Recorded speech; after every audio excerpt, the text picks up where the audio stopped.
Barangkali episod hari ini adalah episod yang paling penting di dalam keseluruhan siri Wahai Tuhan. Kenapa saya sebutkan demikian?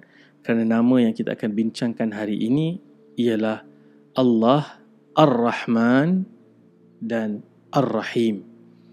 Allah Maha Pengasih dan Allah Maha Penyayang.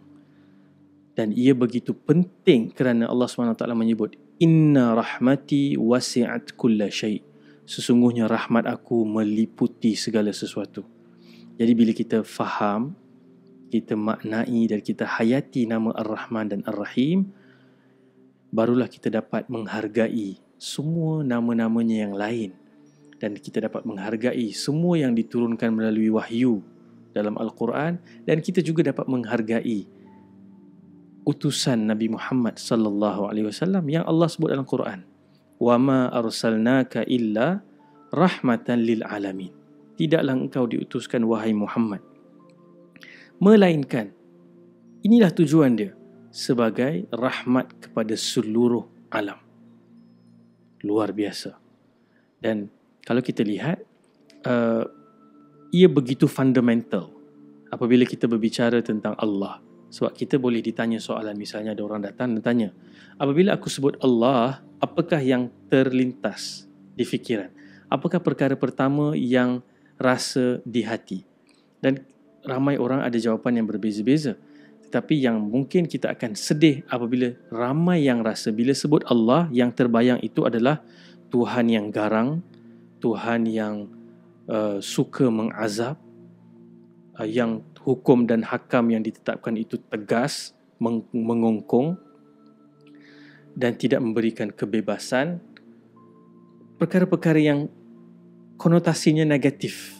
Profesor Dr. Hamka juga menyebut dalam bukunya, banyak doktrin agama, penyembahan Tuhan adalah kepada Tuhan yang garang, menakutkan, yang sentiasa kehausan darah dan daging. Malang 1000 kali malang kalau kita sebagai hamba, abd kepada Rabb yang kita ceritakan dalam episod sebelum ini, tidak mengenal Allah sebagai Ar-Rahman dan Ar-Rahim. Kerana itulah nama Allah yang paling dominan.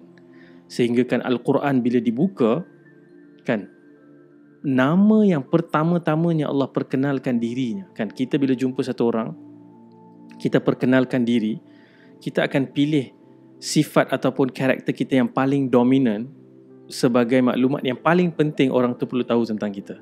So bila kita buka Quran, apakah phrase yang pertama kita akan baca?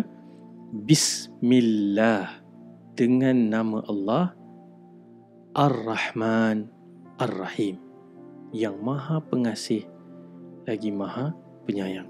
Sewaktu Nabi SAW membawa risalah dakwah, ada satu insiden berlaku sewaktu perjanjian Hudaibiyah. Nabi SAW meminta Ali menulis Bismillahirrahmanirrahim. Dan Arab Quraisy pada ketika itu, mereka kenal Allah.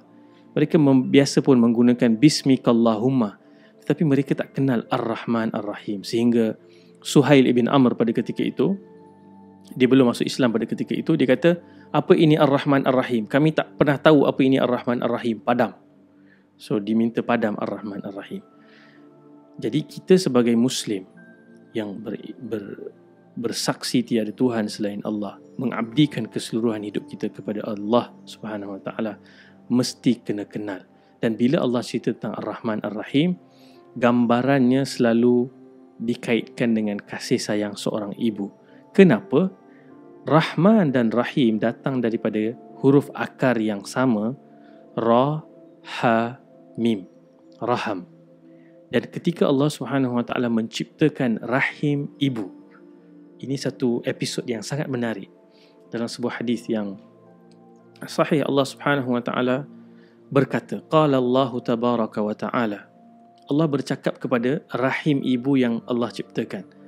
Allah kata, Anar Rahman, aku Ar-Rahman, khalaqtur rahim, aku menciptakan rahim, wa syaqaqtu laha isman min ismi, dan aku berikan nama kepada rahim ini daripada nama aku. Faman wasalaha wasaltuhu wa man qata'aha batattuhu. siapa yang menyambung hubungan silaturahim, hubungan kekeluargaan, hubungan darah daging, maka aku akan sambungkan dia. Dan siapa yang memutuskan hubungan silaturahim, aku akan putuskan dia. Dan ini sangat penting kerana gambaran ataupun cara yang boleh kita explore untuk memahami betapa dalamnya kasih sayang Allah Subhanahu Wa Taala adalah dengan melihat kepada perkara yang berkaitan dengan rahim dan kasih sayang seorang ibu. Yang pertama, bila kita sebut Allah bercakap kepada rahim ibu, kalau kita fikir rahim ibu ini seolah-olah menggambarkan kasih sayang Allah Subhanahu Wa Taala, yang mana ibu itu walaupun dia tak kenal bayi yang sedang membesar di dalam rahimnya, tak pernah nampak muka, tak tahu warna kulitnya apa, hidungnya bagaimana, matanya bagaimana. Tapi hari ini mungkin dengan ada scanner 4D dan sebagainya boleh nampak, tapi belum real betul. Walaupun dia tak kenal, dia tak tahu, dan bayi itu pula membesar sambil membawa banyak kesusahan kepada seorang ibu. Dengan hilang selera makan, ada makanan favourite yang sebelum ni ibu tu suka tak boleh makan, bau pun tak boleh. Kalau ada yang diuji dengan muntah-muntah, morning sickness yang teruk sampai kena warded.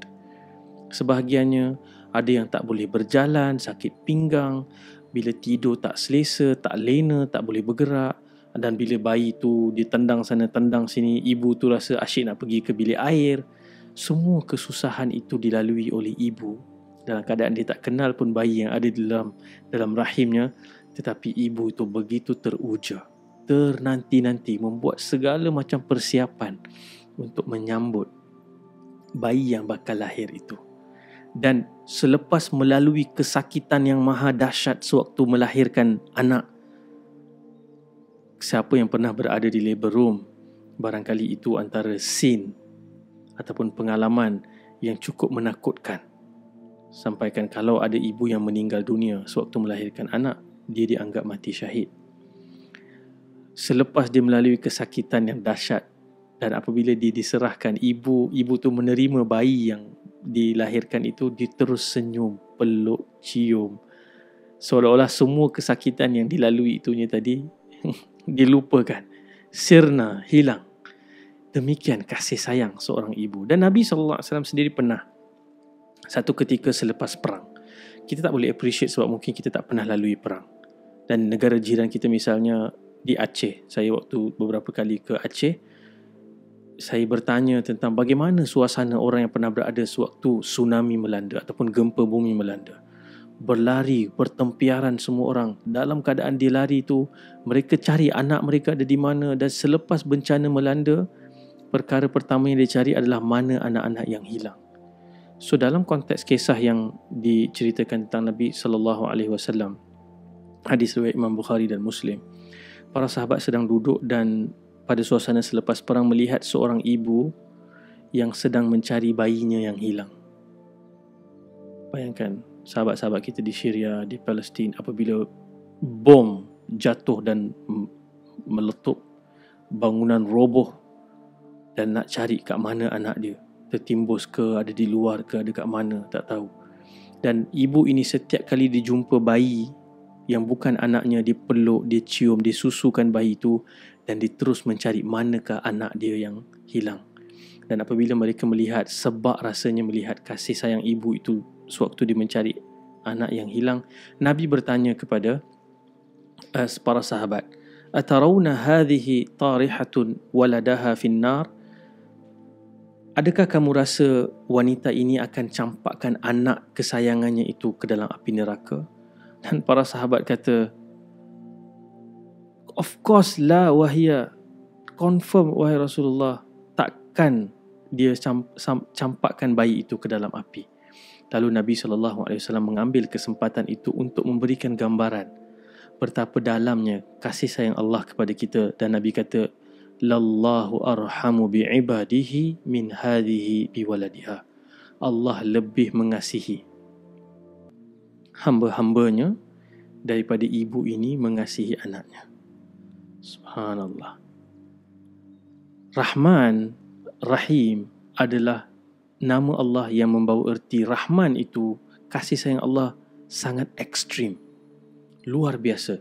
Dan ada hadis yang menyebut semua kasih sayang yang kita nikmati di atas dunia ni, daripada awal ciptaan sampai hari kiamat nanti, kasih sayang antara anak dan ibu dan ayah, antara haiwan, ternakan, binatang, ikan-ikan di lautan, semua itu hanyalah kita berkongsi satu bahagian daripada rahmat Allah Subhanahu Wa Taala yang Allah turunkan ke dunia. Dan Allah simpan lagi 99 rahmat untuk hari akhirat. Subhanallah. Kita baru kongsi satu bahagian ini dengan semua makhluk. Daripada awal penciptaan sampai hari ini pun kita tak tergambar betapa dalamnya cinta kasih yang ada. Ini bayangkan ada 99 lagi yang Allah Subhanahu Wa Taala simpan. Dan apabila kita bercakap tentang Ar-Rahman Ar-Rahim, demikian banyak yang boleh kita kongsikan. Tapi yang penting, yang pertama adalah kita mesti kenal Allah dengan nama Ar-Rahman Ar-Rahim sebagai sifat dan namanya yang paling utama.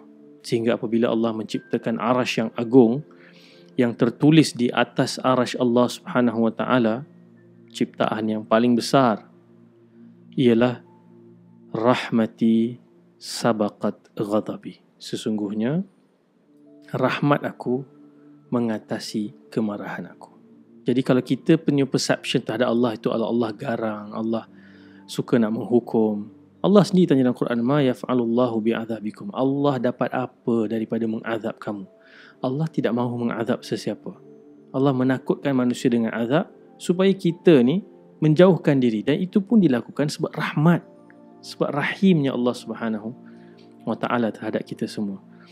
Dan yang terakhirnya, kalau kita boleh simpulkan, Ar-Rahman dan Ar-Rahim ini nama yang penting untuk kita internalize dengan sesungguh-sungguhnya supaya kita melihat kehidupan ini, hubungan kita dengan Tuhan, dengan sesama makhluk, semuanya dengan kacamata Ar-Rahman Ar-Rahim. Compassionate, love, gentleness. Yang kedua ialah kita memanggil Allah dengan nama-nama ini dengan keyakinan penuh. Ya Allah, wahai Tuhan, Ar-Rahman Ar-Rahim. Kita yakin tidak ada yang lebih Rahman, tidak ada yang lebih Rahim, tidak ada yang lebih pengasih, lebih penyayang daripada Allah Subhanahu Wa Taala. Dan sebesar mana pun dosa, setinggi mana pun kesalahan dan seteruk mana pun kita ini, ia tidak mampu mengatasi rahmat Allah Subhanahu Wa Taala. Itu keyakinan yang kita mesti pasakkan dalam setiap doa yang kita panggil, wahai Tuhan, ya Rahman, ya Rahim. Dan yang ketiga adalah kita meneladani nama ini dalam kehidupan kita. Allah Subhanahu Wa Taala dalam banyak hadis-hadis ni digambarkan bagaimana rahmat kasih sayang Allah ini mengampunkan dosa seorang penzina, mengampunkan dosa pembunuh, kerana dominansnya rahmat Allah Subhanahu Wa Taala apabila hamba itu menunjukkan sifat rahmat dalam dirinya. Sebab tu ada hadis yang berbunyi, hadis Nabi SAW, irham man fil ard, rahmatilah yang ada di atas muka bumi, yarhamukum man fis sama, kamu akan dirahmati oleh yang berada di langit. Jadi kita didik diri kita untuk lebih simpati, empathy, compassionate. Kita ajarkan ahli keluarga kita, anak-anak kita untuk lebih berkasih sayang, bukan hanya sesama manusia, dengan haiwan, dengan tumbuh-tumbuhan, dengan alam ini. Bahkan jangan buang sampah keluar daripada tingkap kereta, dan lakukan itu kerana rasa rahmat dan kasih kepada alam ini, kepada bumi ini. Jangan gunakan produk-produk yang menyebabkan bumi terkesan, bumi derita dengan apa yang kita lakukan dengan tangan-tangan kita. Jadi sama-sama kita hidupkan Ar-Rahman Ar-Rahim. Khususnya dalam Ramadan ini, tak tahu saya macam mana nak gambarkan betapa luasnya rahmat Allah SWT di dalam bulan ini yang meliputi segala sesuatu. Inna rahmati wasi'at kulla syai'. Semoga Allah SWT pilih kita dalam kalangan orang-orang yang dirahmati, dikasihi, disayangi, dan juga orang-orang yang menyebarkan rahmat itu kepada seluruh alam. Sekian dulu, terima kasih. Jumpa lagi. Assalamualaikum warahmatullahi wabarakatuh.